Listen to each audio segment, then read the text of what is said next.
സംസ്ഥാനത്ത് പാൽ വില കൂടും. തെരഞ്ഞെടുപ്പ് വിജ്ഞാപനം വരാനിരിക്കുന്നതിൽ വില വർധന ഉടൻ ഉണ്ടാകില്ലെന്ന് മന്ത്രി ജെ ചിഞ്ചുറാണി. മിൽമയുടെ ശുപാർശ ലഭിക്കുന്നതനുസരിച്ച് പരിശോധിച്ച ശേഷം തീരുമാനമുണ്ടാകുമെന്നും മന്ത്രി വ്യക്തമാക്കി. ആദ്യം മന്ത്രിയുടെ വാക്കുകളിലേക്ക്. പാൽവില വർദ്ധിപ്പിക്കേണ്ടുന്നത് മിൽമയാണ്.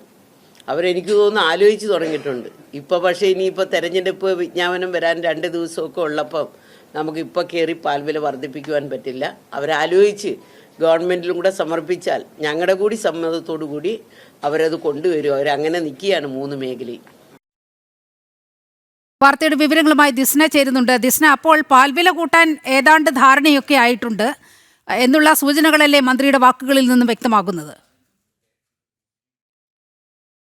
യൂണിയൻ ചെയർപേഴ്സന്റെ ബൈറ്റ് അനുസരിച്ച് അത് തന്നെയാണ് നമുക്ക് മനസ്സിലാക്കാൻ സാധിക്കുന്നത്. നേരിയ വിലവർദ്ധനവിനോട് സർക്കാരിനോട് ശുപാർശ ചെയ്യും എന്ന് തന്നെയാണ് മനസ്സിലാക്കാൻ സാധിക്കുന്നത്. തെരഞ്ഞെടുപ്പിന് ശേഷമായിരിക്കും ഇതുമായി ബന്ധപ്പെട്ട തീരുമാനമുണ്ടാവുക.